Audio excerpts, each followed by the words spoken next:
होता है वो रोटेशनल मोशन में होता है है ना, कि जो काम ट्रांसलेशन मोशन का आपका सिंपल सा मास का ट्रांसलेशन मोशन में होता है, वही काम मोमेंट ऑफ इनर्शिया का रोटेशन मोशन में होता है। जैसे मैंने कंपेयर किया था कि भाई किसी भी ट्रांसलेशन मोशन में अगर कोई एम मास है, अगर ये आपका वी से मूव कर रहा है, तो इसकी जो ट्रांसलेशनल काइनेटिक एनर्जी आप लिखते थे वो हाफ एम बी स्क्वायर लिखते थे आप, है ना। लेकिन वही मैंने बोला था कि जब भी कोई इस तरह से रिजिड बॉडी होगी, अगर ये ओमेगा से रोटेट करेगी, तो इसमें तो बहुत सारे पार्टिकल सेम ओमेगा से रोटेट कर रहे हैं, तो जब हम इसकी काइनेटिक एनर्जी लिखेंगे ना, तो मास को जिस टर्म से रिप्लेस करेंगे उसी को हम बोलते हैं मोमेंट ऑफ इनर्शिया। तो वी की जगह पे ओमेगा आ जाएगा, है ना। तो I is known as a moment of inertia, है ना। तो ये चीज थी। और मोमेंट ऑफ इनर्शिया हमने कैलकुलेट करने सीखा था कि अगर कोई डिस्क्रीट सिस्टम है, कि मोमेंट ऑफ इनर्शिया अगर कोई डिस्क्रीट सिस्टम के लिए हम कैलकुलेट करें, है ना, डिस्क्रीट सिस्टम ऑफ मास, कि अगर मास का कोई डिस्क्रीट सिस्टम है तो उसके लिए अगर हम मोमेंट ऑफ इनर्शिया कैलकुलेट करें तो आई की वैल्यू आपकी हो जाएगी सिग्मा एम आर स्क्वायर। और अगर मैं कंटिन्यूस सिस्टम के लिए कैलकुलेट करूं, है ना, डिस्क्रीट सिस्टम के लिए कैलकुलेट करूं, अगर मैं यहाँ पे कंटिन्यूस सिस्टम के लिए कैलकुलेट करता हूं, है ना, तो मोमेंट ऑफ इनर्शिया आप इंटीग्रेट करके निकालते हो, integration of r square d m, है ना। दोनों में आर ध्यान रखना, आर जो है वो सिंपल डिस्टेंस नहीं है आर जो होती है परपेंडिकुलर डिस्टेंस होती है। वैसे तबीयत ठीक नहीं चल रही मेरी अभी, तो थोड़ा स्लो पढ़ाऊंगा, कोई बात नहीं। आर जो होता है this is your perpendicular distance from axis of rotation,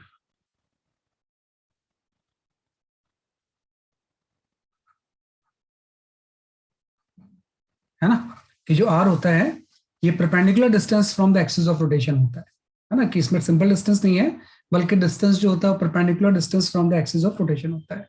तो कुछ फॉर्मूले हमने डिराइव कर लिए थे, है ना। आपने जो फॉर्मूले डिराइव किए थे, अगर मैं उसको सिंपल से यहाँ पे कंटिन्यूस सिस्टम के फॉर्मूले में लिस्ट करूं, तो सबसे पहला जो आपने फॉर्मूला ड्राइव किया था ना, वो रॉड का किया था आपने, कि पहला आपने ऐसा ले लिया था। मैं डायग्राम जस्ट बना दे रहा हूँ, उसके बारे में लिख नहीं रहा हूँ, क्योंकि आप जानते हो कि वो कौन सा केस है, कि अगर इस तरह से कोई थिन रॉड है और एक्सिस अगर इसके सेंटर से पास हो रही है ना, कि एक्सिस कहाँ से पास हो रही है, इसके अगर सेंटर से, और रॉड जो है वो एक्सिस के परपेंडिकुलर है ना, कि रॉड जो है अगर सेंटर से पास हो रही है और रॉड जो है वो अगर एक्सिस के परपेंडिकुलर है, तो इसके अबाउट इसका जो मोमेंट ऑफ इनर्शिया होता है, मोमेंट ऑफ इनर्शिया की वैल्यू होती है ml² by 12, है ना। इसे मैंने आपसे सेकंड में बता दिया था कि अगर यही रॉड किसी के एंड से अगर एक्सेस पास होगा, है ना, कि इस तरह से अगर हम रॉड ले लें और रॉड के अगर एंड से एक्सेस हम पास कर दें, तो moment of inertia ml² by 3 हो जाएगा। थिन रॉड है सारी, इसके थिकनेस बाद में थिक रॉड भी आएगा, इसलिए मैं बार बार थिन रॉड वर्ड यूज करूंगा, कि अगर एंड से एक्सेस पास हो जाए ऐसे, है ना, तो इसके अबाउट इसका जो मोमेंट ऑफ इनर्शिया होता है वो ml² by 3 होता है, if axis passes through the end, है ना। ये तो ऐसा था। फिर मैंने एक एंगल वाला बता दिया था कि अगर एक्सिस से ये रॉड किसी एंगल पे है ना, कि इस तरह से अगर हम एक्सिस को ले लें और एक्सिस से अगर ये कोई एंगल पे है, कि ये एक्सिस है और एक्सिस से ये रॉड जो है किसी एंगल पे अगर है ना, तो इस केस में जो मोमेंट ऑफ इनर्शिया होगा,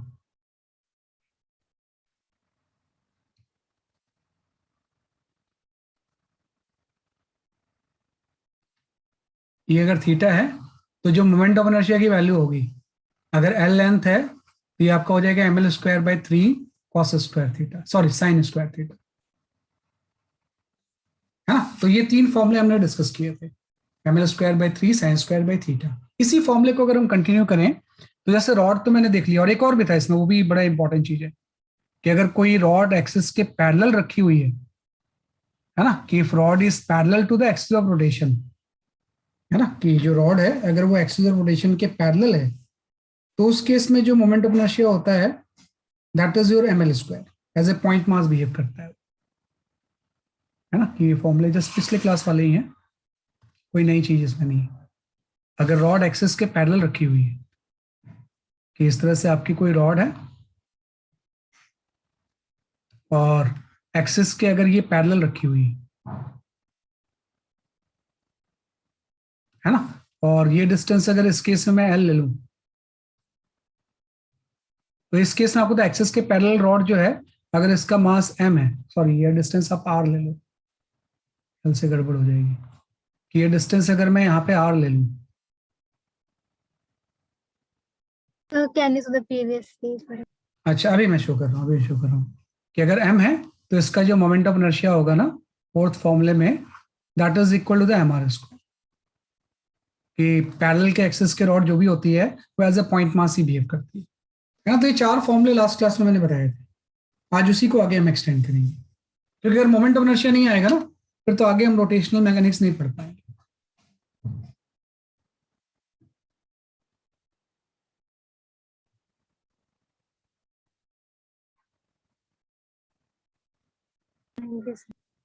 ये आपका क्या है, ये चीज डिस्कस की थी हमने लास्ट क्लास में, है ना। तो ये आपका क्या है। ऐसे फिफ्थ फॉर्मूले में आ जाते हैं हम कि moment of inertia of a thin ring, इस चीज का हम मोमेंट ऑफ इनर्शिया निकाल रहे हैं कि moment of inertia of a thin ring, और किस एक्सिस के about, thin ring about an axis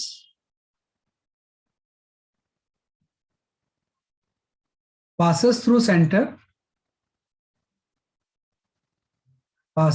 center and perpendicular to its plane। ये सब चीजें लिखना बड़ा जरूरी है, perpendicular to its plane, क्योंकि एक्सेस चेंज करने पे ना मोमेंट ऑफ इनर्शिया चेंज हो जाती है, कि जितना ज्यादा एक्सेस के डिस्टेंस बढ़ता जाएगा मोमेंट ऑफ इनर्शिया की वैल्यू इंक्रीज होती जाती है ना। And perpendicular to passes through the center and perpendicular to the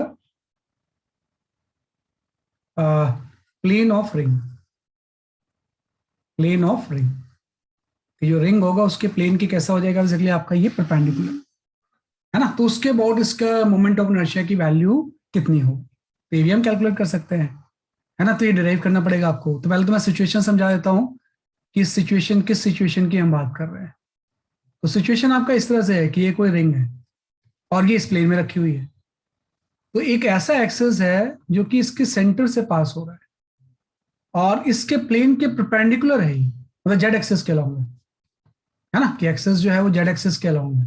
तो कई बार हम इसको ऐसा ही बताते हैं कि अगर ये वैसे तो प्लेन में रखा हुआ है, अगर ये रिंग आपकी ऐसे रखी होती, किसी भी चीज सर्कुलर चीज को इलिप्टिकल बनाने का मतलब होता है कि वो इटसेल्फ प्लेन के परपेंडिकुलर है ना। तो मतलब एक्सिस जो है जो भी उसका प्लेन होगा, अगर ये स्क्रीन का प्लेन इसका प्लेन है तो उसके परपेंडिकुलर, अगर इसका प्लेन स्क्रीन के परपेंडिकुलर है तो उसके परपेंडिकुलर। तो एक्सिस में यहाँ पे हम जो शो कर रहे हैं वो ये चीज शो कर रहा है इस एक्सिस के अबाउट, कि सेंटर से पास हो रहा है और इसके प्लेन के कैसा है बेसिकली आपका परपेंडिकुलर है।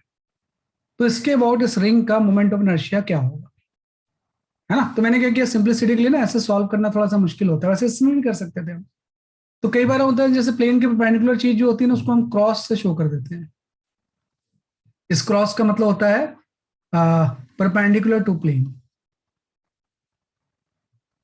है ना, कि जो भी प्लेन होगा उसके परपेंडिकुलर एक्सिस है। तो अगर मुझे निकालना है इस रिंग का मास सपोज आपका कैपिटल एम है और इसकी रेडियस अगर सपोज कैपिटल आर है, तो क्या इसका मोमेंट ऑफ इनर्शिया होगा। तो मैं इसमें क्या करूंगा, वही एलिमेंट ले लूंगा पहले, कि सबसे पहले तो मैं यहाँ पे एक एलिमेंट ले लूंगा। इसमें बेसिकली आसान होता है कि यहाँ पे आप एक इस तरह से डीएम विड्थ का एलिमेंट ले लोगे, कि ये जो सॉरी डीएम मास का एक एलिमेंट आपने ले लिया, तो डीएम मास इस एक्सिस से आर डिस्टेंस पे ही तो है। तो अगर कोई डीएम मास एक्सिस से आर डिस्टेंस पर, तो उसका जो moment of inertia D I होता है वो आपका डीएम इंटू आर स्क्वायर हो जाता है ना, कि डीएम इंटू क्या हो जाएगा बेसिकली आपका आर स्क्वायर। और ऐसे से बहुत सारे होंगे एलिमेंट। तो टोटल मोमेंट ऑफ इनर्शिया निकालने के लिए मैं क्या करूंगा, इंटीग्रेट कर दूंगा। देखो आर स्क्वायर तो कांस्टेंट है, डीएम का इंटीग्रेशन डीएम का ही तो होगा, तो डीएम का integration total mass of the system हो जाएगा, तो आई की वैल्यू यहाँ पे हमारे स्क्वायर हो जाएगी, है ना। तो ये फॉर्मूला हम ध्यान रख लेते हैं कि कोई भी रिंग का जो मैंने डिस्क्रिप्शन लिखा है इसके अबाउट इसका मोमेंट ऑफ इनर्शिया जो होता है वो एम आर स्क्वायर होता है। रिंग के प्लेन के परपेंडिकुलर और सेंटर से पास हो रहा है, रिंग के प्लेन के परपेंडिकुलर और सेंटर से पास हो रहा है। अब यहाँ पे एक बड़ी इंपॉर्टेंट चीज है कि जो रिंग का होगा वही moment of inertia hollow thin cylinder का होगा। कि अगर मैं यहाँ पे थिन सिलेंडर भी ले लूँ तो मोमेंट ऑफ इनर्शिया की वैल्यू सेम ही रहेगी, है ना। ये थोड़ा सा आपको समझना पड़ेगा कि भाई इस रिंग की बजाय मैं यहाँ पे इस तरह से एक हॉलो सिलेंडर ले लेता हूँ, ऐसा हॉलो थिन सिलेंडर। यहाँ पे मैंने हॉलो थिन सिलेंडर ले लिया, है ना। हॉलो थिन सिलेंडर में इस तरह से बना दिया मैंने, तो जो इस रिंग का मोमेंट ऑफ इनर्शिया होगा वही इस हॉलो थिन सिलेंडर का होगा। दोनों का मोमेंट ऑफ इनर्शिया की वैल्यू क्या रहेगी, इसलिए आपकी सेम रहेगी। इसकी भी रेडियस आर है और ये भी रेडियस आपकी आर है ना, और ये भी रेडियस आर है। तो हम बोलेंगे अगर ये हॉलो थिन सिलेंडर कोई है, हॉलो थिन सिलेंडर, इसका मोमेंट ऑफ इनर्शिया क्या होगा इसी एक्सिस के अबाउट, ये भी हमारा स्क्वायर ही होगा। कोई बता सकता है कि ऐसा क्यों, कि दोनों का मोमेंट ऑफ इनर्शिया सेम क्यों होगा? जो रिंग का होगा वही हॉलो थिन सिलेंडर का होगा। क्या नहीं? Same rate. नहीं, रेडियस तो सेम है, लेकिन वैसे और क्या चीज होगी ऐसे स्पेशल हो गई? क्रॉस सेक्शन सेम है। हाँ, वही रेडियस सेम है और क्रॉस सेक्शन, मतलब देखो आपने एक चीज पढ़ी थी कि किस मास को एक्सिस के पैरेलल आप जितना मर्जी शिफ्ट करते जाओ मोमेंट ऑफ इनर्शिया चेंज नहीं होता है ना। तो अगर मैं रिंग को स्ट्रेच कर दूं इससे तो इस हॉलो सिलेंडर बन जाएगा, लेकिन जब मैं स्ट्रेच कर रहा हूं तो एक्सिस के पैरेलल कर रहा हूं, है ना। तो मोमेंट ऑफ इनर्शिया चेंज होगा, जैसे आपने बोला था इसका और पॉइंट मास का सेम होगा, क्योंकि एक्सिस के पैरेलल जो मर्जी आप करते रहो मोमेंट ऑफ इनर्शिया की वैल्यू सेम रहती है। वैसे ये भी है कि रिंग को हम स्ट्रेच अगर कर दें तो हॉलो सिलेंडर में कन्वर्ट हो जाएगा, है ना। कि इसको अगर मैं स्ट्रेचिंग कर दूं, यहाँ पे वर्ड लिख देता हूँ, वैसे जरूरत नहीं है स्ट्रेचिंग। इसको अगर मैं स्ट्रेच कर दूं तो एक्सिस के पैरेलल तो स्ट्रेच कर रहा हूँ, तो एक्सिस के पैरेलल जो मर्जी आप चेंज करो मोमेंट ऑफ इनर्शिया की वैल्यू सेम रहती है। तो ध्यान रखना कि हॉलो सिलेंडर और थिन रिंग का, या हॉलो सिलेंडर थिन सिलेंडर को ही sometimes we call it as a hoop, इसी को हम हूप भी बोलते हैं। इन तीनों का मोमेंट ऑफ इनर्शिया सेम रहता है, कि thin ring, hollow cylinder and hoop, है ना। हूप भी सिलेंड्रिकल शेप का ही होता है, जो आपकी आटा छानने की छन्नी नहीं होती है, तो आपने देखा आटा छन्नी की छन्नी का अगर बीच वाला छन्नी वाला हटा दूं तो एक पतला सा स्ट्रिप टाइप का पेरिफेरी होता है ना, उसी को हम हूप बोलते हैं। तो तीनों का मोमेंट के एनएमआर स्क्वायर ही होती है। ये आप लिख लो थोड़ा सा, तो ये फिफ्थ फॉर्मूला है।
तो ये आपका कैसे, तो ऐसे हम आ जाते हैं डिस्क के ऊपर। जैसे रिंग आपने लिखा है, ऐसे हम आ जाते हैं moment of inertia of a disc, है ना। सेम एक्सेस के अबाउट, एक्सेस मेंशन करना बड़ा इंपॉर्टेंट है, क्योंकि कई बार एक्सेस प्लेन के परपेंडिकुलर है, कई बार एक्सेस जो होती है प्लेन के अलोंग भी होती है ना। तो यहाँ पे आ गया बेसिकली आपका moment of inertia of a disc. तो आप वैसे करना, टेस्ट जब है ना आपका, उसके 1 वीक पहले उस मोड में आ जाना, और जो डाउट्स होंगे पूछ लेना, टेस्ट दे देना, फिर बाकी अपना जो करंट चैप्टर है वो पढ़ते रहना। तो ऐसे ही आप मेंटेन कर पाओगे। यहाँ पे आ जाएंगे moment of inertia of a thin disc,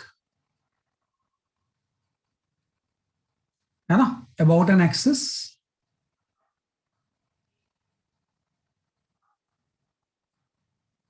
perpendicular to plane and passes through the center,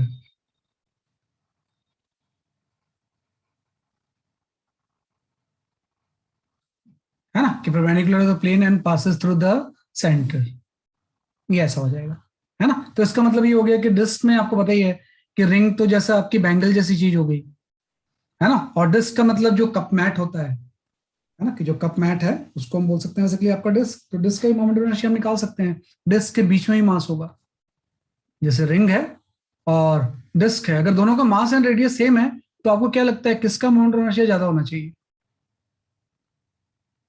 कि अगर एक डिस्क है और रिंग है, दोनों का मास एंड रेडियस अगर सेम है तो किसका मोमेंट ऑफ इनर्शिया ज्यादा होना चाहिए और किसका कम होना चाहिए?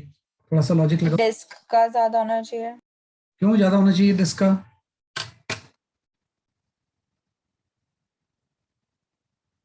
और कोई बताओ। में मास का डिस्ट्रीब्यूशन ज्यादा है। हाँ, मास का डिस्ट्रीब्यूशन ज्यादा है, फिर कम होगा ना मोमेंट ऑफ इनर्शिया। आप देखो मोमेंट ऑफ इनर्शिया किसके ऊपर डिपेंड करता है कि जो मास की डिस्टेंस सेंटर से कितनी है। अगर मैं सिंपल ऐसा मतलब इंटीग्रेशन वगैरह में नहीं लिखूं और मैं आई की वैल्यू सिंपल से इससे ले लूं, सिग्मा एम आर स्क्वायर से, है ना, तो अगर मास इसके पास में ज्यादा है तो मोमेंट ऑफ इनर्शिया कम होगा ना, क्योंकि आर अगर कम होगा तो मोमेंट ऑफ इनर्शिया की वैल्यू डिक्रीज हो जाएगी ना। Okay sir, got ring it. में क्या होता है, रिंग में सारा मास बाहर होता है तो सारे मास की डिस्टेंस कैपिटल आ रही है। लेकिन डिस्क में ऐसा नहीं होगा ना, कुछ मास बाहर होगा कुछ अंदर होगा, तो कुछ कम मोमेंट ऑफ इनर्शिया वाले मास भी होंगे, है ना। इसलिए मोमेंट ऑफ इनर्शिया जो डिस्क की होती है वो कम होती है as compare to the ring. कोई जितना एक्सिस के पास मास होगा उतना ही मोमेंट ऑफ इनर्शिया कम होगा, और जितना मास दूर जाता जाएगा एक्सिस से मोमेंट ऑफ इनर्शिया की वैल्यू बढ़ती जाएगी। तो अब ये डिस्क का हम निकालें कैसे, क्योंकि डिस्क में तो बीच में ही मास है। जैसे कोई कप मैट है तो उसके बीच में ही मास है, उसको कैसे निकालें? तो इसमें एलिमेंट लेना पड़ेगा। तो आप ध्यान रखना, इसका जो एलिमेंट हम लेते हैं ना वो एक रिंग ले लेते हैं, क्योंकि रिंग का मोमेंट ऑफ इनर्शिया आपको पता है, बड़ा इंपॉर्टेंट चीज है ये। सारा मैं डेरिवेशन नहीं करवाऊंगा, बाकी तो सिर्फ फॉर्मूला लिख दूंगा, आप किसी बुक से वो डेरिवेशन देख लेना कि इस तरह से आपका किसी आर डिस्टेंस पे एक एलिमेंट है ना, क्योंकि दोनों एक्सेस सेम ही है, मैंने ऐसे रख लिया, एक ये एक्सेस है और यहाँ पे एक्सेस को मैं क्रॉस से शो कर दूंगा। तो मैंने एक एलिमेंट ले लिया, we take small element elemental ring of mass dm। यानी ये तो तरीका होता है कि एक एलिमेंट ले लेंगे उसका निकाल लेंगे फिर इंटीग्रेट कर देंगे। तो यहां पे आपने एक एलिमेंट ले लिया ऐसे, तो पूरी डिस्क का मास आपने बोला कैपिटल एम है और कंप्लीट डिस्क का जो रेडियस है वो कैपिटल आर है ना। लेकिन एलिमेंट लेंगे उसका रेडियस तो कम होगा ना, इसका रेडियस स्मॉल आर है और इसकी विड्थ आप डी आर ले लो, है ना, कि इसकी जो विड्थ है वो कितनी है बेसिकली आपकी डी आर है, कि इसकी रेडियस आपने स्मॉलर ले ली और उसकी विड्थ कितनी ले ली है बेसिकली आपकी डी आर, है ना। तो पहले हम निकालेंगे moment of inertia of A small elemental ring.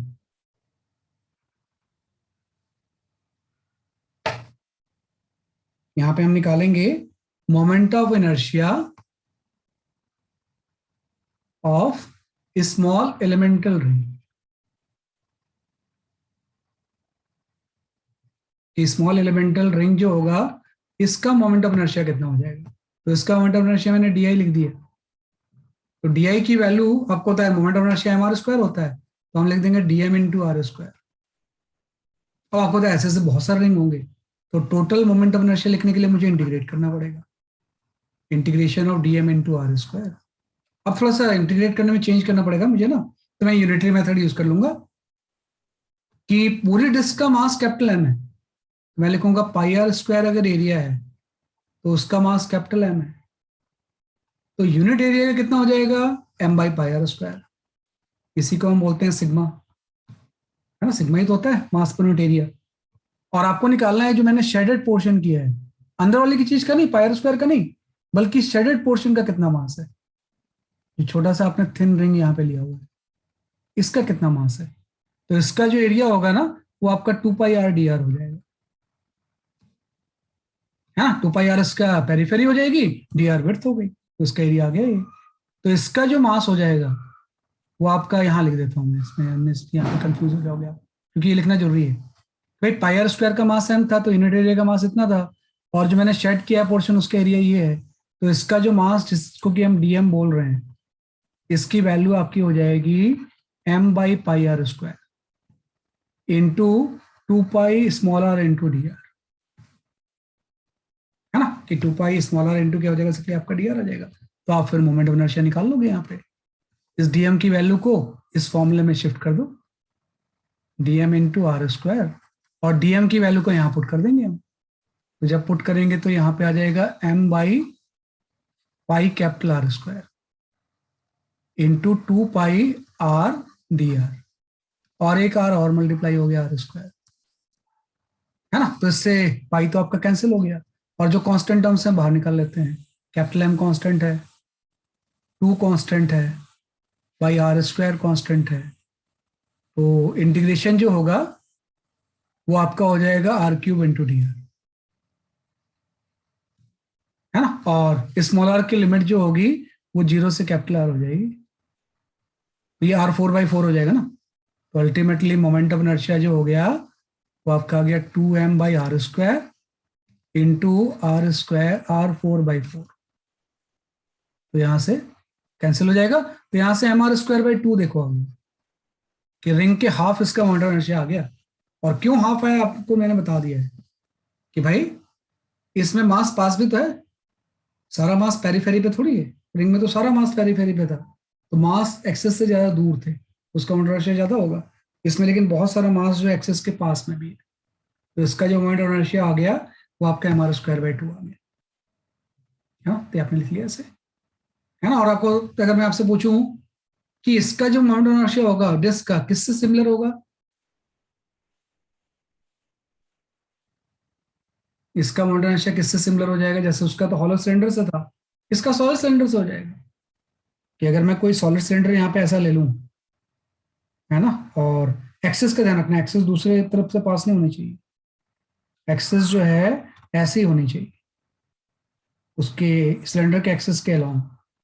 तो इसका ही moment of inertia solid cylinder का भी mr² ही होता है, सॉलिड सिलेंडर का भी मोमेंट ऑफ इनर्शिया mr²/2 ही होता है। तो कई बार रोटेशन में यूज होगा सॉलिड सिलेंडर कहीं पे रोटेट करता हुआ जा रहा है, तो आपको पता होना चाहिए मोमेंट ऑफ इनर्शिया वही होता है जो डिस्क का होता है, mr²/2। ये आप लिख लो थोड़ा सा।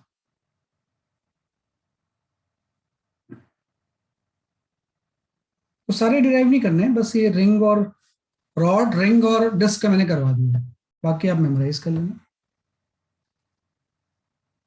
आपको अगर डेरिवेशन देखना होगा तो किसी बुक से देख लेना, सब बुक में दिया हुआ है, SC वर्मा से लेके मॉड्यूल में हर जगह दिया हुआ है डेरिवेशन।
ठीक है, तो ये आपका गया सिक्स आपका moment of inertia of a thin disc या सॉलिड सिलेंडर, है ना। तो इसका मोमेंट ऑफ इनर्शिया भी जो होता है वो mr²/2 होता है। Simple formula mr²/2। इन कौन से एक्सिस हो ध्यान रखना, axis perpendicular the plane and passes through the centre. ऐसे दो तीन फॉर्मूले आपको और जानने हैं जो कि मैं आप डिराइव नहीं करूंगा, आपको जस्ट स्टेट कर दूंगा। Moment of inertia of a hollow cylinder, 6 आ गया, moment of inertia of a hollow cylinder,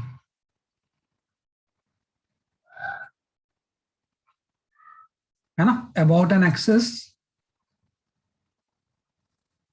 passes through a center।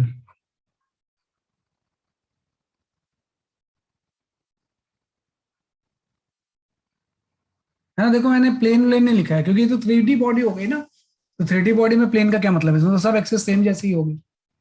अगर कोई भी इस तरह से आपका हॉलो सिलेंडर नहीं, हॉलो स्फीयर, है ना, कि moment of inertia of a hollow sphere, है ना, सिलेंडर तो हम जानते हैं कितना होगा, हॉलो स्फीयर, है ना, कि moment of inertia of a hollow sphere क्या हो जाएगा, कि कोई भी अगर हॉलो स्फीयर है तो एक्सेस से सेंटर से कैसे भी एक्सेस पास हो सब आइडेंटिकली तो होगी। अगर इस तरह से हॉलो स्फीयर है तो इसमें तो सेंटर अगर मैं यहाँ पे बना लूँ ऐसे, तो कहीं से भी एक्सेस पास हो सेंटर से वो तो सब आइडेंटिकल ही होगी, चाहे ऐसे पास हो जाए, ये भी आइडेंटिकल सिमेट्रिकल है, चाहे ऐसे पास हो जाए, कोई भी एक्सेस ले लो जो सेंटर से पास होगी, all will be the symmetrical axes. क्योंकि कोई भी हॉलो स्फेयर जो होता है सेंटर से पास होने वाले हर एक्सेस के अबाउट सिमेट्रिकल होता है। तो इसका जो मोमेंट ऑफ इनर्शिया होता है वो 2/3 mr²।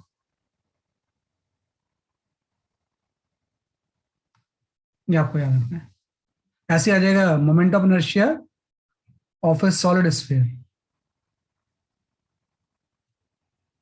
Of A solid sphere obviously बात है ज्यादा होगा क्योंकि हॉलो स्फीयर में तो सारा मास पेरीफेरी पे होगा, है ना, इसका मास कैपिटल एम है, रेडियस आर है ना। सॉलिड में बहुत सारा मास सेंटर के पास भी तो होगा, तो इसका मोमेंट ऑफ इनर्शिया कम होना चाहिए। Solid sphere about an axis passes through center,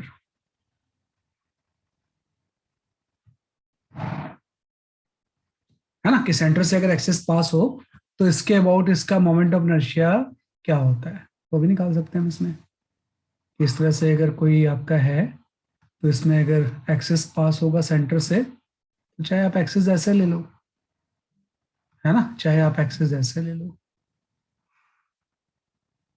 है ना। तो अगर ये सेंटर से पास होगा, है ना, ये सेंटर से पास होगा तो इसके अबाउट इसका मोमेंट ऑफ इनर्शिया जो होता है ना, ये आपका 2/5 mr² हो जाता है ना। तो आप देखो सबसे ज्यादा मोमेंट ऑफ इनर्शिया रिंग का होता है, रिंग का मोमेंट ऑफ इनर्शिया सबसे ज्यादा होता है mr²। उसके बाद moment of inertia hollow sphere का आता है 2/3 for same mass and radius के लिए, है ना, क्योंकि ये 0.6 के टर्म्स में आएगा। उसके बाद आपका डिस्क आ जाता है mr²/2, है ना, और सबसे कम सॉलिड स्फीयर का होता है क्योंकि इसमें तो 0.4 टर्म ही आएगा, 2/5 mr², है ना। तो सबसे ज्यादा रिंग का मोमेंट ऑफ इनर्शिया होता है ना, और जो सबसे कम मोमेंट ऑफ इनर्शिया होता है वो सॉलिड स्फीयर का होता है ना। तो ये आपने कुछ रेगुलर बॉडी ले ली, कुछ आपके एक्सेप्शनल भी हैं, उसको भी आप लिख ही लो। ये कई बार क्या है ना, डायरेक्ट क्वेश्चन आ जाते हैं इसका मोमेंट ऑफ इनर्शिया क्या होगा, तो ये तो यूज होंगे फर्दर न्यूमेरिकल्स में। कुछ एक्सेप्शनल फॉर्मूले हैं जो कि वैसे रेगुलर चीज नहीं है वो कोई, लेकिन फिर भी पूछ लेते हैं कई बार उसके बारे में। Like moment of inertia of a hollow cylinder, जैसे सेंटर ऑफ मास आपने लिखा था वैसे इसको भी याद रखना आपने। Moment of inertia of hollow cylinder, है ना। तो एक्सेस में यहाँ पे डायग्राम में प्लॉट कर दे रहा हूँ, मैं इसके बारे में डिस्क्रिप्शन कुछ लिख नहीं रहा हूँ कि अगर ये कोई हॉलो सिलेंडर है, हॉलो, सॉरी सिलेंडर क्यों याद आ रहा है मुझे बहुत ज्यादा आज, हॉलो कोन है,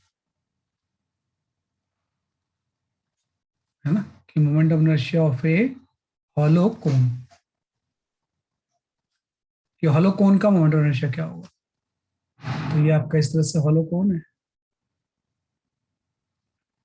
इसका मोमेंट ऑफ इनर्शिया हम निकाल लेते हैं, ये ऐसा, ये ऐसा, है ना। तो इस हॉलो कोन का जब मोमेंट ऑफ इनर्शिया हम निकालेंगे किस एक्सिस के अबाउट, यहां मैं मेंशन कर देता हूं, इस एक्सिस के अबाउट।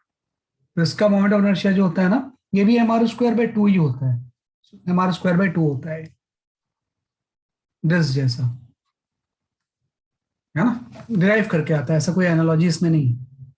9 में हो जाएगा moment of inertia of solid कोन, है ना, कि सॉलिड कोन का मोमेंट ऑफ इनर्शिया क्या होगा, है ना। तो moment of inertia of solid कोन और हॉलो कोन एक ही जैसा बनाएंगे, सॉलिड में बीच में भी मास होगा, तो यहाँ पे आपका सॉलिड कोन आ जाएगा, moment of inertia of A solid कोन।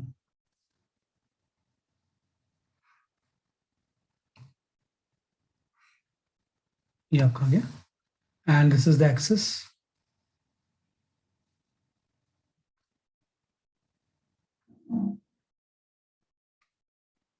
है ना। तो ये आपका जो सॉलिड कोन का मोमेंट ऑफ इनर्शिया होगा, ये आपका हो जाएगा mr²/3/10 mr² होता है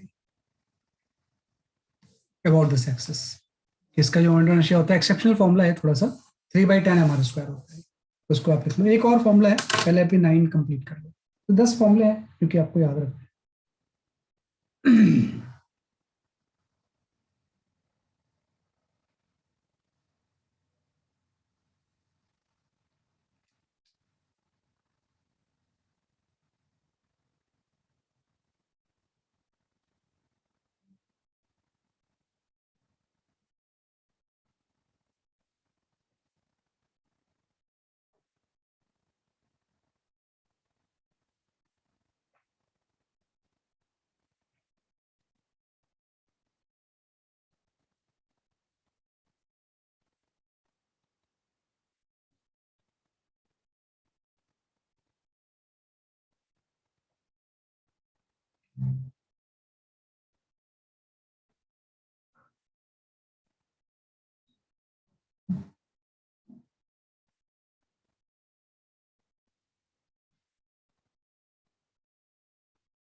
ठीक है, ये आपका एक फॉर्मूला आप और लिख लो, फिर हम थ्योरम्स पढ़ लेते हैं।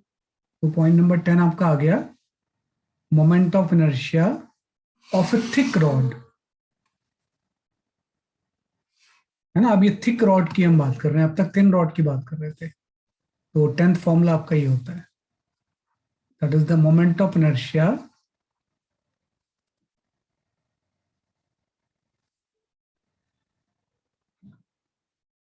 Of thick rod.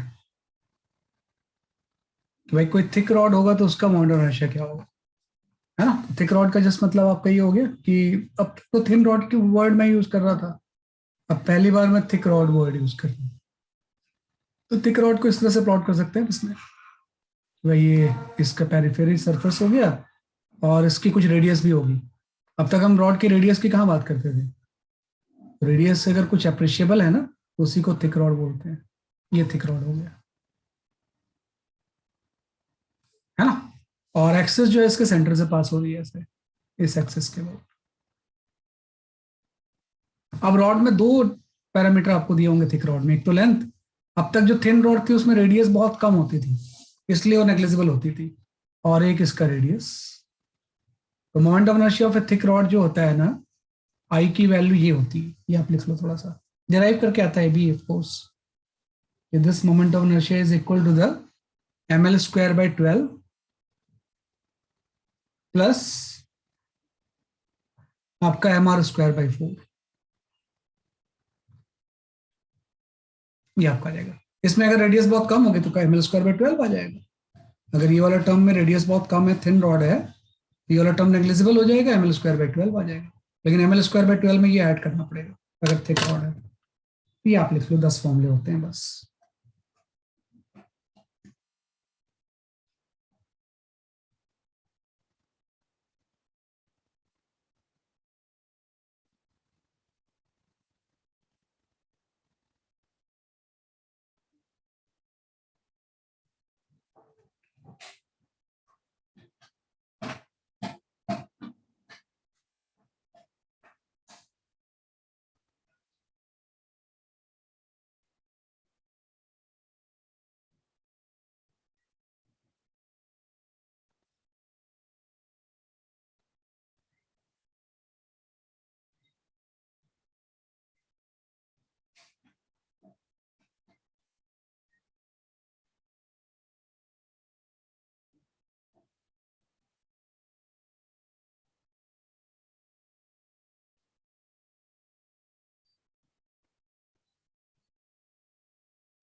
ठीक है, ये आपका केस राइट। लेकिन अब थोड़ी सी एक दिक्कत आ गई कि जैसे मतलब एक बड़ी इंपॉर्टेंट चीज आ गई ना, कि भाई जैसे मैंने बोला कि यहाँ पे अब तक तो आपने फॉर्मूला पढ़ लिया, ये फॉर्मूला याद भी कर लेंगे धीरे धीरे हम, है ना, कि धीरे धीरे फॉर्मूला याद भी हो जाएंगे सारे। कुछ डेरिवेशंस भी कर लिए हैं लेकिन सारे डेरिवेशन की जरूरत नहीं है। अब किसी ने बोला ये कोई थिन रिंग है ना, कि ये आपका कोई थिन रिंग है ना, ये दिया हुआ है। तो अगर तो एक्सिस ऐसे पास हो रही है इसके प्लेन के परपेंडिकुलर और सेंटर से, तब तो आप मोमेंट ऑफ इनर्शिया बता दोगे। इसका moment of inertia thin ring का mr² होता है। तो यही एक्सिस मैं यहाँ पे ले लूँ अगर तो क्या हो जाएगा मोमेंट ऑफ इनर्शिया इसका अबाउट दिस एक्सिस, कि भाई इसके अबाउट तो mr² आपने याद कर लिया, वे प्लेन के परपेंडिकुलर और ऐसे पास हो, या यही एक्सिस अगर प्लेन में ऐसे पास होने लगे तो इसके अबाउट क्या होगा। 0। नहीं नहीं, जीरो नहीं हुआ किसी के अबाउट भी। तो ये सेंटर से पास हो रहा है तब तो mr² है। अगर इसी एक्सिस को हम टेंजेंट से पास करें या प्लेन के अलोंग सेंटर ऑफ से पास हो तो क्या मोमेंट ऑफ इनर्शिया होगा। हाँ, टैंजेंट से करेंगे तो रेडियस 0 नहीं हो जाएगा, मतलब नहीं आर्क बेटा, 0 नहीं। नहीं, इसमें तो बहुत सारे एलिमेंट होंगे ना बेटा, ये तो कंटिन्यूअस मास है, तो सबके डिस्टेंस वेरिएबल हो जाएगी ना। ये तो इंटीग्रेट करके करना पड़ेगा। इसकी डिस्टेंस इस एक्सिस से जो परपेंडिकुलर होगी वो ये होगी, इसकी डिस्टेंस ये होगी, बहुत सारे मास है ना।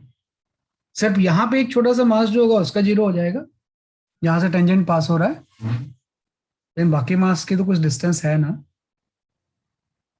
परपेंडिकुलर। तो इंटीग्रेट करेंगे, वो इंटीग्रेट कर भी नहीं पाओगे, बड़ा मुश्किल काम है इंटीग्रेट कर पाना से।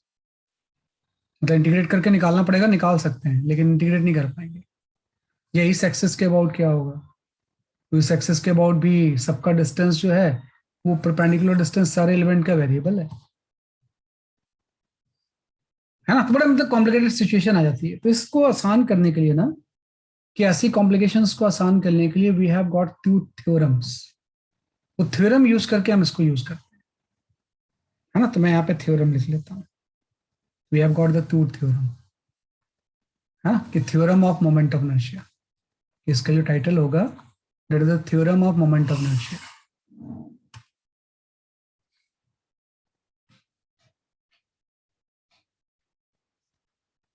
Moment of inertia theorems,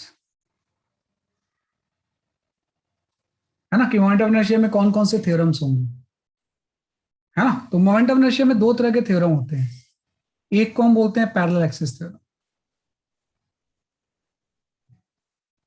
parallel axis theorem मतलब एक्सिस, किसी सेंटर ऑफ मास वाले एक्सिस का पता है तो उसके पैरेलल किसी भी एक्सिस के अबाउट इस पैरेलल एक्सिस थ्योरम से हम निकाल सकते हैं।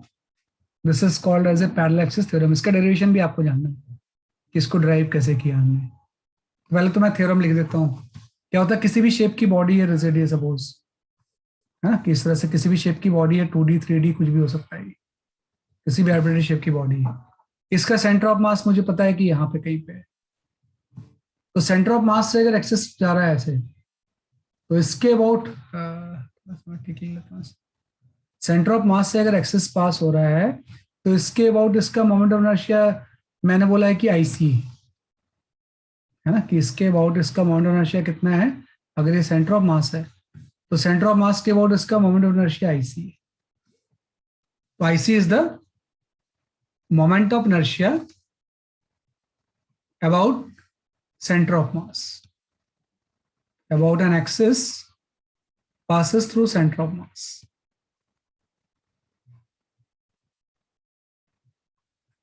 किसके सेंटर ऑफ मास से एक्सिस पास हो रही है ना।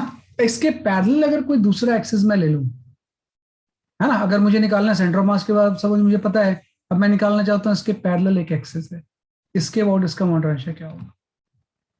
तो इसके अबाउट अगर आई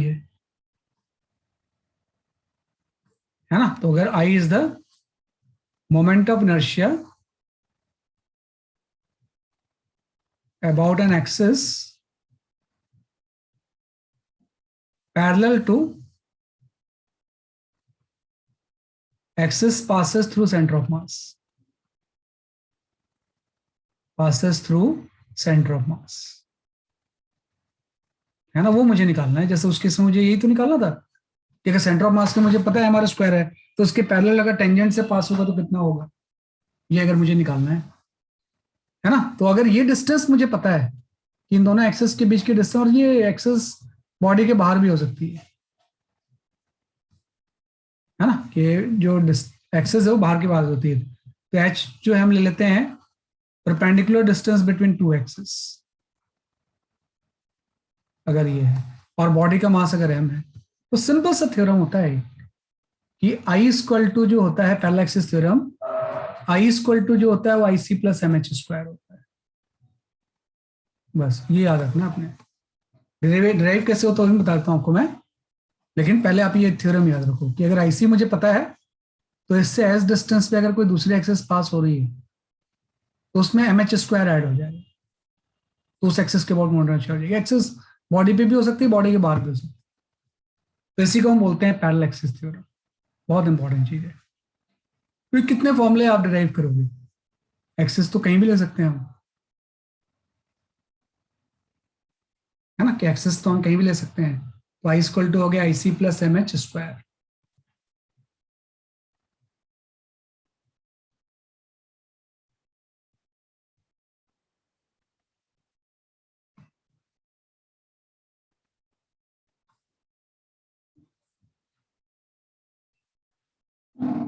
है ना, ये आपका आ गया equal to I C plus M H square, है ना। अब इसको डिराइव कैसे करें, डेरिवेशन, है ना। तो डेरिवेशन थोड़ा सा क्या होता है ना, एनसीईआरटी की डेरिवेशन हम यूज करते हैं। तो एनसीईआरटी जब किसी चीज को ड्राइव करता है ना, तो वो इंटीग्रेशन यूज नहीं करता है, वो ith पार्टिकल वाला टर्म यूज कर लेते हैं। यहाँ पे हम ले लेते हैं कि कोई यहाँ पे ith पार्टिकल एम आई, है ना, और इसकी डिस्टेंस जो है सेंटर ऑफ मास से आर आई है। तो अगर मैं आईसी यहाँ पे लिखूं कि moment of inertia about the IC क्या होगा, तो इंटीग्रेशन के बजाय हम ऐसा लिख सकते हैं sigma M I into are I square, है ना। क्या ith पार्टिकल आपने ले लिया, उसके डिस्टेंस आ रही है, तो ऐसे बहुत सारे पार्टिकल्स होंगे इसमें, तो सबका अगर मुझे मोमेंट ऑफ इनर्शिया निकालना है तो sigma M I into are I square ले लिया। लेकिन इसी आई एफ पार्टिकल का अगर मैं मोमेंट ऑफ इनर्शिया इस एक्सेस के अबाउट लूं आई, तो डिस्टेंस चेंज हो जाएगी ना, आई एफ पार्टिकल तो वही रहा, लेकिन अब जो डिस्टेंस हो जाएगी आर आई प्लस एच का स्क्वायर हो जाएगा, है ना, कि आर आई प्लस क्या हो जाएगा, इसलिए आपका एच का स्क्वायर हो जाएगा, है ना। तो क्योंकि डिस्टेंस में एच भी ऐड हो जाएगा। अब इसको थोड़ा सा एक्सपेंड कर दो आप, तो एक्सपेंड करेंगे तो sigma M I into are I square हो जाएगा, प्लस आपका हो गया सिग्मा एम आई इंटू एच स्क्वायर, प्लस आपका यहाँ पे आ जाएगा सिग्मा एम आई into 2 RI into H, square open कर दिया आपने। अब देखो ये वाला टर्म तो आईसी है ही, इसमें तो कोई डाउट है नहीं। ये वाला टर्म जो है वो एम एच स्क्वायर है, भाई सिग्मा एच तो कांस्टेंट है, वो बाहर आ जाएगा, तो एम आई सारे ऐड होंगे तो कैपिटल एम ही तो हो जाएगा, ये वाला टर्म तो एम एच स्क्वायर हो गया। अब प्रॉब्लम है इस टर्म का क्या होगा, फॉर्मूले में तो ये टर्म आया नहीं, तो क्या होगा इस टर्म का, कुछ बता सकते हो क्या आप?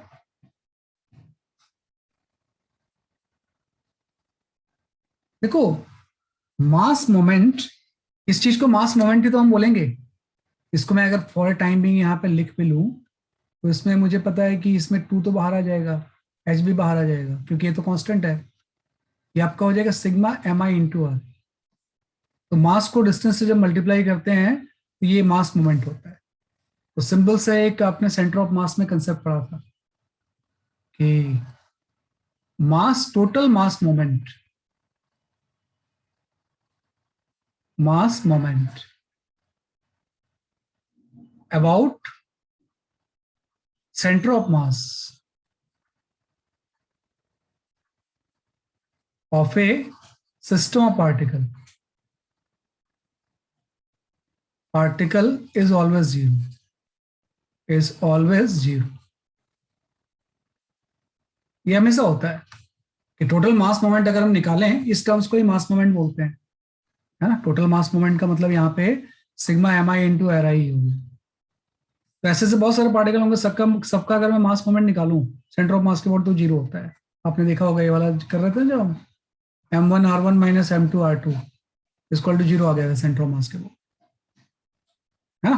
तो total mass moment about the centre of mass system particle always equal to zero, मतलब ये वाला टर्म जो होगा वो जीरो होगा, उसको जीरो कर देंगे, ये प्रूफ हो गया कि आई इक्वल टू जो होगा वो I C plus M H square हो जाएगा।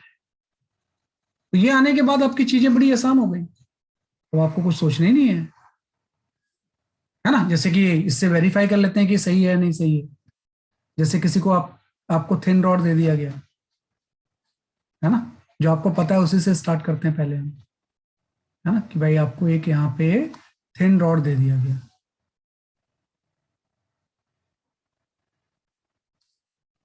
This is a thin rod, ये आपका थिन रॉड आ गया। आपने पढ़ा था कि भाई सेंटर ऑफ मास से अगर एक्सेस पास हो तो इसके अबाउट इसका मोमेंट ऑफ इनर्शिया ml²/12 होता है।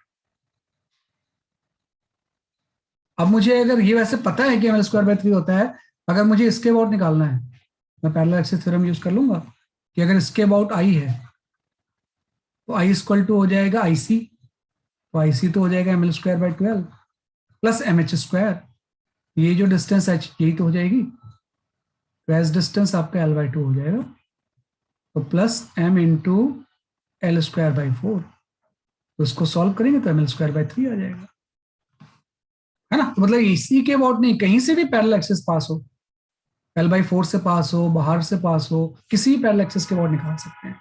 ये थ्योरम बड़ा पावरफुल होता है, this is called as a parallel axis theorem, इसको आप लिख लो।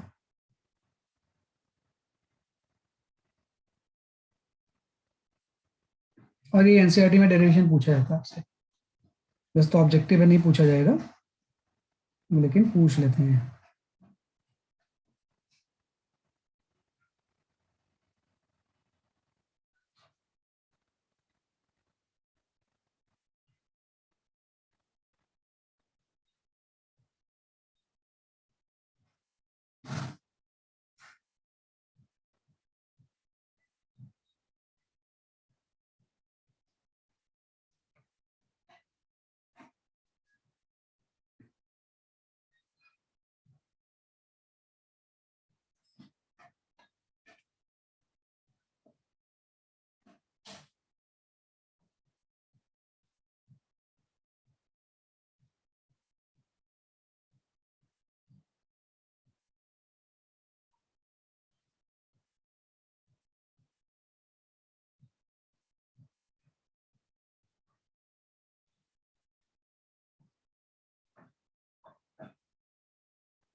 ठीक है आपका, तो ये तो पैरेलल एक्सिस थ्योरम आ गया।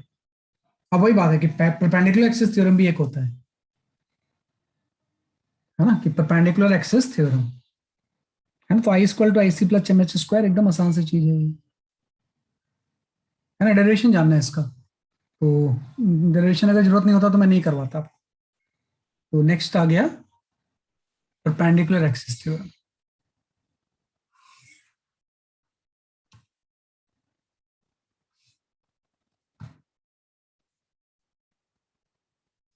That is your perpendicular axis theorem.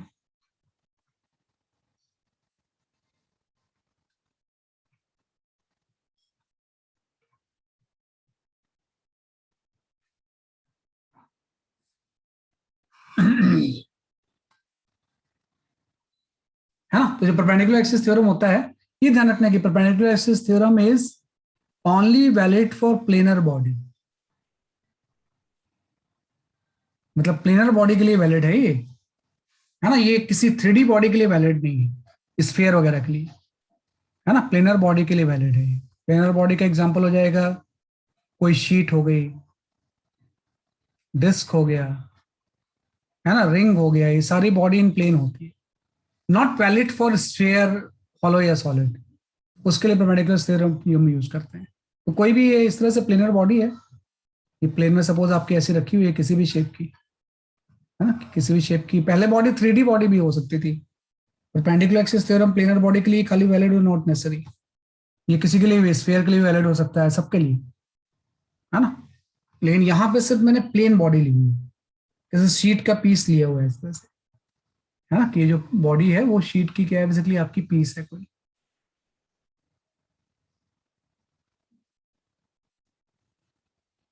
कोई शीट की पीस है। अब इसमें प्रॉब्लम ये है कि अगर आपको मोमेंट ऑफ इनर्शिया ये पता है कि यहां से कोई एक्स एक्सिस ऐसे पास हो रही है ना, और एक्स वाई प्लेन में बॉडी रखी हुई है, और ये वाई एक्सिस बॉडी एक्सिस है आपकी, तो ये एक्स एक्सिस है और ये वाई एक्सिस है, और जेड एक्सिस को हम क्रॉस से शो कर देते हैं।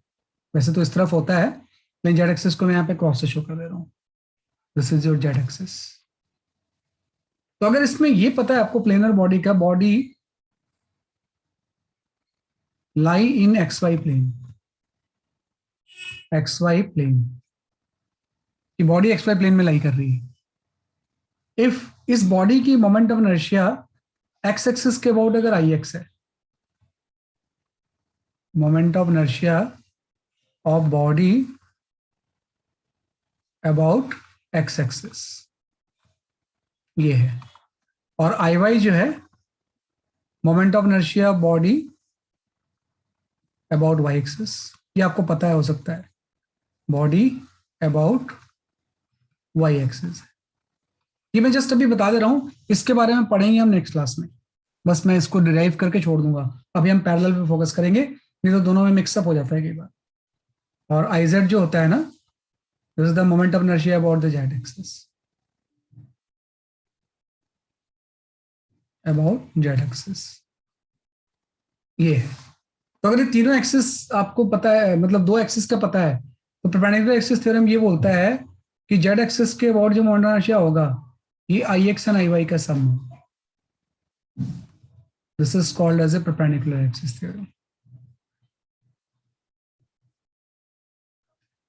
ये होता है आई जेड इक्वल टू क्या हो जाएगा, इसके लिए आपका आई एक्स प्लस आई वाई हो जाएगा, है ना। तो बस इसको, अब इसका डेरिवेशन कैसे होगा, तो हम एनसीईआरटी डेरिवेशन कर लेते हैं इसका, और अभी इसको छोड़ के पैरेलल पे फोकस करते हैं कि कैसे मैंने ड्राइव किया कि ऐसा होता है। तो मैं वही ले लूंगा, कोई आईएथ पार्टिकल यहाँ पे प्लेन पे।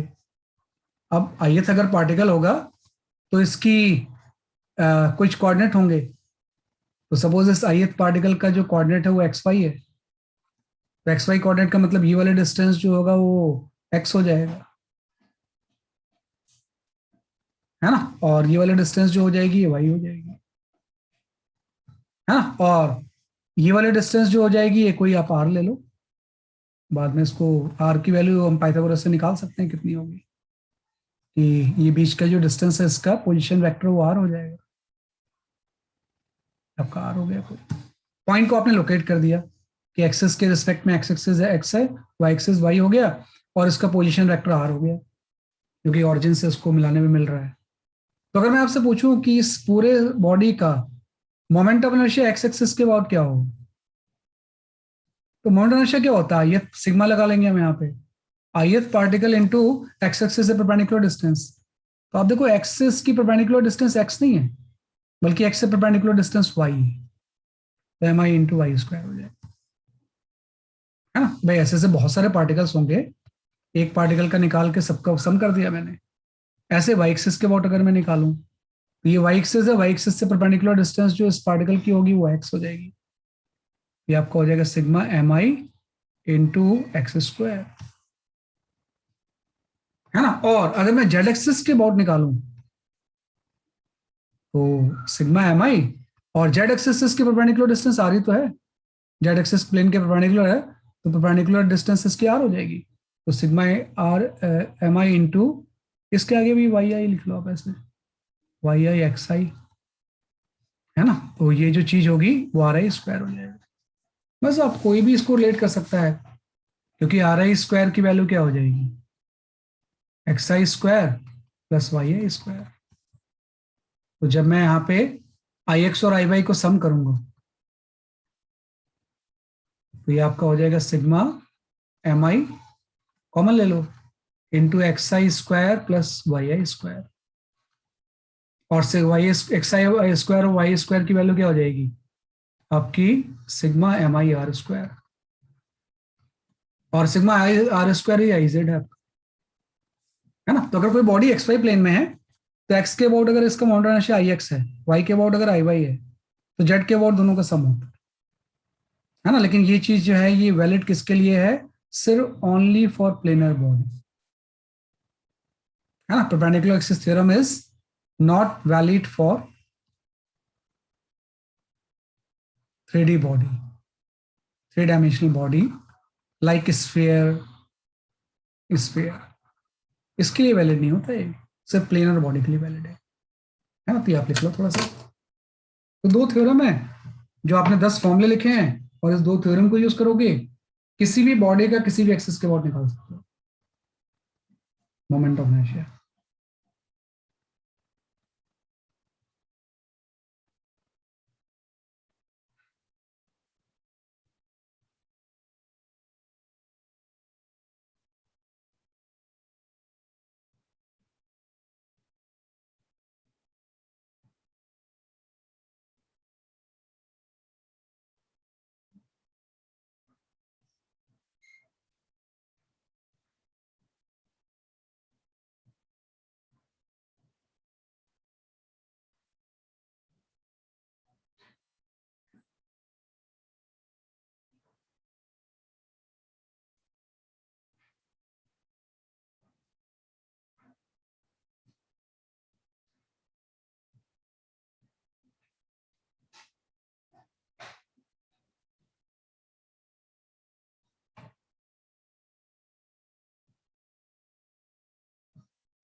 ठीक है, तो ये आपको आज, लेकिन हम परपेंडिकुलर थ्योरम में ज्यादा नहीं बताऊंगा, बस मैंने ड्राइव करवा दिया। ज्यादातर पैरेलल ही पढ़ेंगे आज। I will share few questions, उसको आप देख लेना।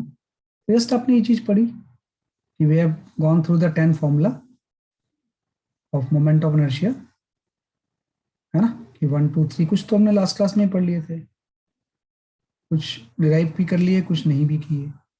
इन 10 फॉर्मूले के अलावा आपको ये दो थ्योरम आना चाहिए, पैरेलल एक्सिस एंड पेरालेल एक्सिस, तो आप मोमेंट ऑफ इनर्शिया पूरा जान जाओगे। आई शेयर फ्यू क्वेश्चंस, थोड़ा ट्राई करो आप,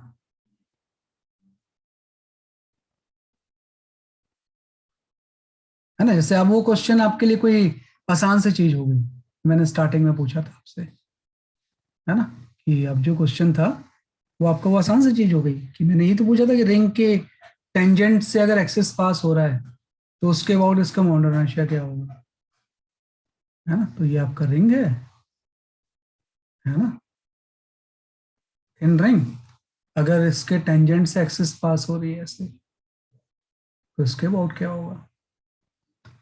तो आप पहले क्या करोगे कि सेंटर ऑफ मास से एक्सिस को पास कर दोगे, सेंटर ऑफ मास से करना पड़ेगा तभी तो शिफ्ट कर पाएंगे हम इसे, पहले सेंटर ऑफ मास से पास करेंगे, कि अगर सेंटर ऑफ मास से पास होती तो कितना होता, वो आईसी हो जाएगा, आईसी इक्वल टू हो जाएगा एम आर स्क्वायर, है ना। दिस इज थिन रिंग, क्योंकि रिंग और डिस्क का डायग्राम एक जैसे ही बनता है, इसलिए लिखना जरूरी है। अब इसके पैरेलल ये डिस्टेंस तो रेडियस ही हो जाएगी, इसके अबाउट क्या होगा, तो आ गया आई इक्वल टू होता है I C plus M H square, तो आई सी तो आपको पता ही है एम आर स्क्वायर होता है, एम एच स्क्वायर भी एम आर स्क्वायर ही हो जाएगा, मतलब टेंजेंट के अबाउट इसका one two M are square हो जाएगा रिंग का, हाँ, कि रिंग का टेंजेंट के अबाउट कितना हो जाएगा, टू एम आर स्क्वायर हो जाएगा।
ठीक है, ये आपका गया, तो मैं शेयर करता हूँ कुछ क्वेश्चंस आप।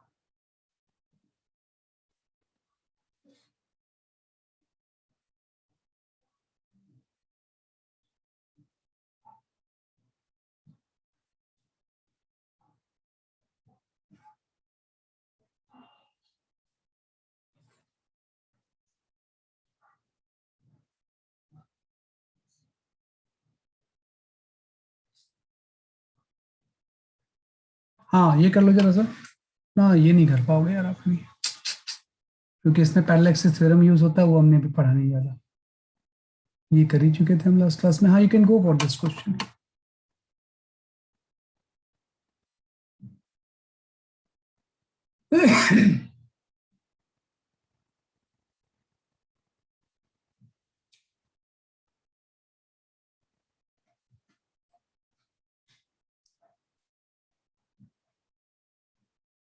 और मोमेंट ऑफ इनर्शिया में सेंटर ऑफ मास का कोई कंसेप्ट नहीं होता है, moment of inertia depends on the mass distribution, और सेंटर ऑफ मास मास के डिस्ट्रीब्यूशन को ही तो खत्म कर देता है, तो कभी भी सेंटर ऑफ मास का कंसेप्ट इसमें यूज नहीं करना, एक्सेप्ट जो हमने डिराइव करने के लिए यूज किया था मास मोमेंट वाला, अदरवाइज कभी हम सेंटर ऑफ मास इसमें यूज नहीं करेंगे।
तो इसमें भी पैरेलल एक्सिस थ्योरम यूज होगा? पैरेलल लगेगा इसमें, अभी तो मैंने दिया अभी आपको पैरेलल है।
सो तुम सेंटर ऑफ मास कोई भी स्फीयर का एक ले लें और उसके बाद उसके रिस्पेक्ट में करना है।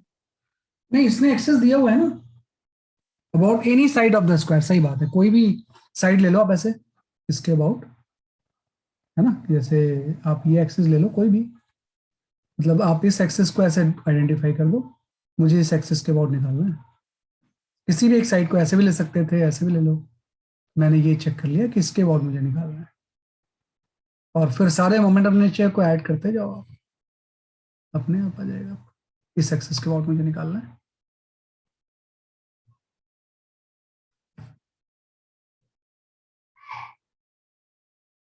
ये कहाँ से आ गया क्वेश्चन, नहीं पीछे होगा, हाँ इस एक्सेस के बाद मुझे निकालना है, आप किसी भी साइड को ले सकते थे,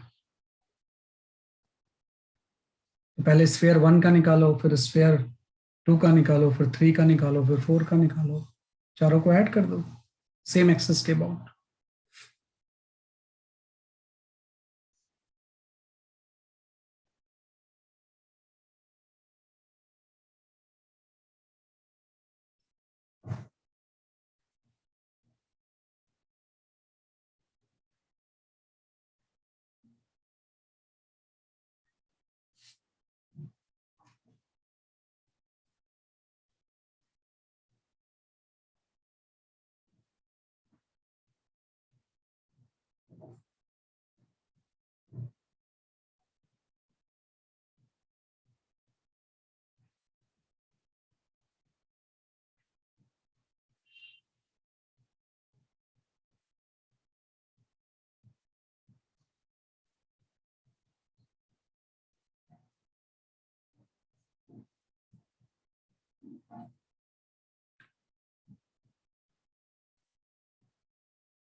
ठीक है, चलो मैं एक्सप्लेन करता हूँ इसे, है ना। देखो आप निकालोगे ऐसे, लिख लो आई सबसे पहले। तो पहले तो देखना है कि किस एक्सिस के अबाउट आपको निकालना है। पहले तो आप आई लिख लो, आई आ जाएगा आपका, सही बात है।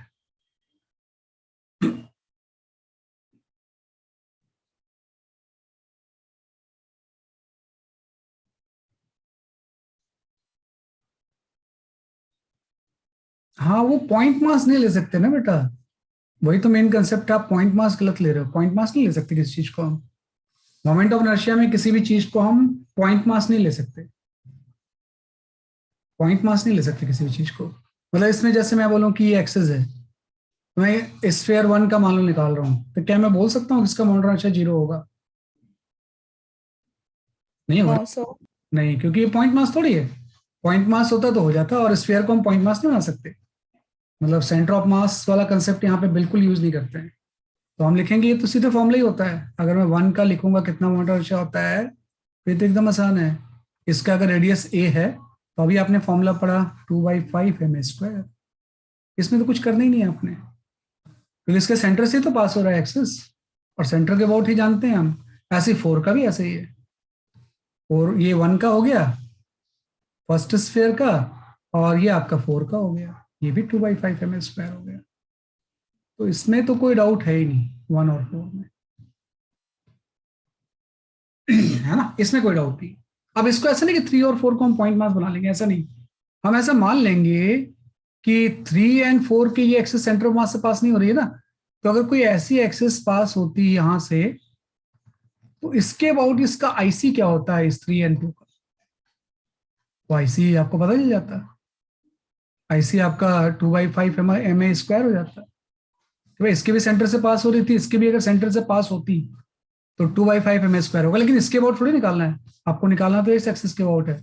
तो इस एक्सिस से पैरेलली आपको शिफ्ट करना है यहां से। तो कितने से शिफ्ट कर देंगे हम इसे?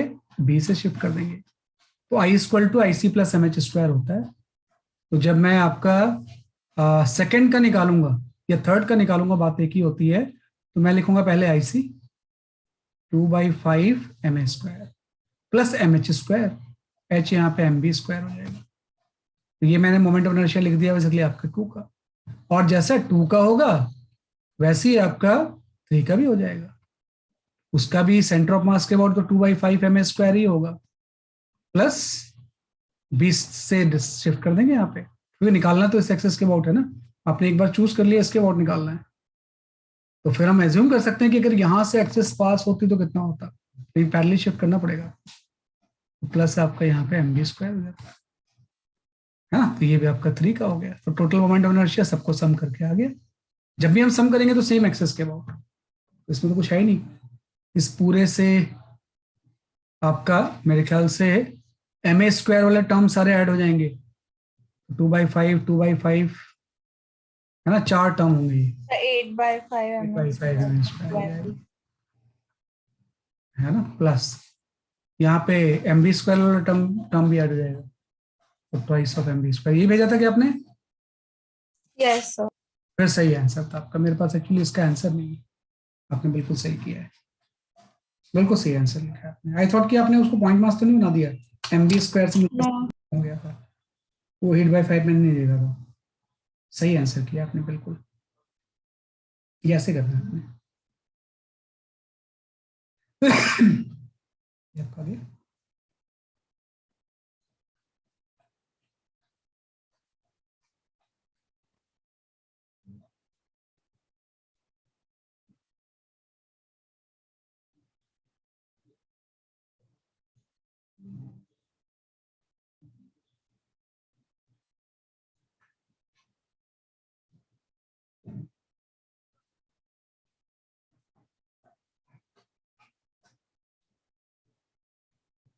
चलो कोई नहीं, क्वेश्चन में देता हूँ, उसमें ऑब्जेक्ट ऑफ डिस्क की बजाय स्फीयर ले लीजिए, डिस्क का क्योंकि नहीं कर पाओगे अभी आप, क्योंकि अभी हमने पैरेलल ज्यादा अच्छे से नहीं पढ़ा है ना, पैरेलल में अभी मिक्स नहीं करना चाहता। चलो ये सही आंसर है इसका, कि पूरे सिस्टम को कॉन्ट्रोवर्शिया किसी भी एक साइड के बहुत, अगर आप ये साइड लोगे तो भी इतना ही होगा, है ना, अगर इधर भी साइड लेते, कोई भी साइड लेते, सब सिमेट्रिकल इतना है, अगर मास डिस्ट्रीब्यूशन सिमेट्रिकल है, मोमेंट ऑफ इनर्शिया भी सिमेट्रिकल है।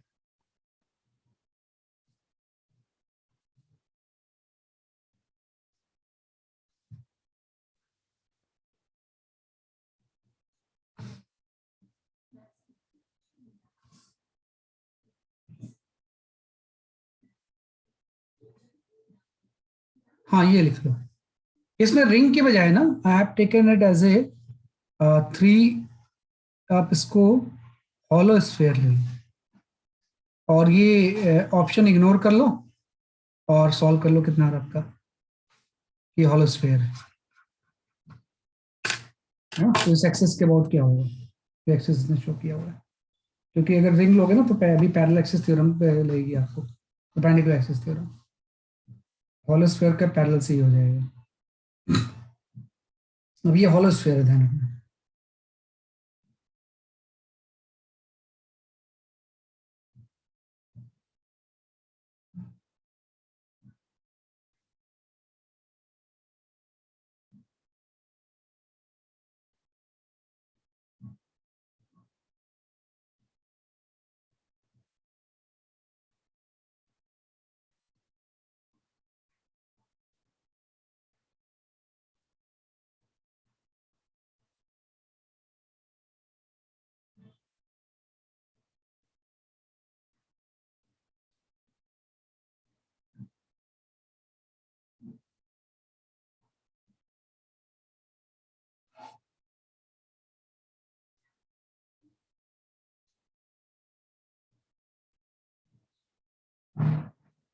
ये आ जाएगा।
हाँ, नवे योर आंसर इज करेक्ट, सही समझ गया आप इसे।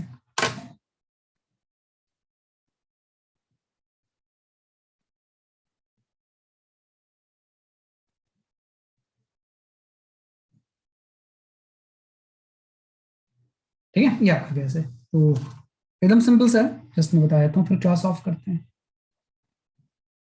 कि भाई आप ऐसा ले लो कि इसके से सेंटर से पास हो रहा है ना, इसके सेंटर अलग जगह पे है, तो अगर ये 1 है, ये 2 है, ये 3 है, तो 1 का तो एकदम आसान है, सेंटर से ही पास हो रहा है, तो आपको फॉर्मूला पता ही होता है 2/3 mr², तो उसमें तो सोचना ही नहीं कुछ भी। हाँ, 2 के टेंजेंट के अलॉन्ग एक्सिस है, तो पहले आपको ऐसा एज्यूम करना पड़ेगा कि अगर इसके सेंटर से पास होता तो कितना होता, तो आईसी आ जाता, आईसी इसका भी 2/3 mr² हो जाएगा, लेकिन आपको निकालना तो इसके अबाउट है, तो ये एज डिस्टेंस आ जाती है, आर से शिफ्ट करना पड़ेगा, ऐसे इसमें भी करना पड़ेगा आपको, ऐसे आर से आपको शिफ्ट करना पड़ेगा, है ना, आर से आपको इसमें शिफ्ट करना पड़ेगा, तो ये 2/3 mr² प्लस इसका मास अगर m है तो mr² से आपने शिफ्ट कर दिया, है ना, तो ये आपका हो गया सबसे पहले फर्स्ट का, और ये आपने आईसी प्लस mh² सेकंड के लिए लगा दिया, ऐसे थर्ड के लिए भी सेम ही होगा, तो ये आपका हो जाएगा 2/3 mr² प्लस अगेन mh², ये आपका थर्ड आ गया, ये आपका आ गया, है ना, बस सबको सम कर दो, तो सम कर दोगे तो मेरे ख्याल से ये 4 mr² आ जाएगा। बाद में इसी क्वेश्चन को हम सॉल्व कर लेंगे रिंग लेके, तो मैंने स्फीयर में कन्वर्ट कर दिया। रिंग में क्या डिफरेंट होगा? रिंग में आपको ये फॉर्मूला पता ही नहीं है ना अभी, कि अगर प्लेन से एक्सेस पास हो तो कितना मोमेंट इनर्शिया होता है। अभी रिंग के बारे में मत सोचो, मैं बताऊंगा तब सोचना आप इसे, अननेसेसरी इस टाइम ना वो हो जाएगा, मिक्स हो जाओगे आप। तो मतलब हम रिंग में पैरेलल एक्सिस थ्योरम नहीं लगा सकते? नहीं, पैरेलल लगा सकते हैं, परपेंडिकुलर लगाना पड़ेगा पहले आपको, ओ ओके सर। लगाने से पहले ना परपेंडिकुलर लगाना पड़ेगा, क्योंकि स्फेयर में, हॉलो या सॉलिड में तो परपेंडिकुलर की जरूरत होती नहीं है, इसलिए उसको सीधे हम कर सकते हैं, तो इससे आपका 4 mr² आ जाएगा। ठीक है, ये हमने कर लिया इसे, तो इसलिए मैंने मिक्स नहीं किया अभी ना, वो एक अलग चीज है। ठीक है, चलो, तो दैट्स ऑल फॉर टुडे, आज के लिए इतनी काफी है, बाकी अब हम दिवाली के बाद मिलेंगे, है ना, तो wishing you all very happy Diwali. नहीं, yes sir, thank you sir. Thank you sir. है ना, एंजॉय करो, अभी तो कुछ दिन छुट्टी भी रहेगी, नेक्स्ट वीक मेरे ख्याल से काफी कम क्लासेस भी हैं, है ना, मेरे ख्याल 2-3 दिन तो छुट्टी रहेगी कम से कम, बहुत दिनों बाद आपको ब्रेक मिलेगा, है ना, तो ब्रेक को पूरा एंजॉय करो, उस टाइम पढ़ाई वढ़ाई कुछ मत करना, हमेशा ब्रेक को एंजॉय कर लेना चाहिए, है ना, और जब पढ़ाई का फिर से टाइम आएगा तो पढ़ाई करने लगो, तो उससे रिफ्रेश हो जाता है आदमी थोड़ा सा, है ना, तो that's all for today, bye bye. Bye sir. Thank you. Bye bye.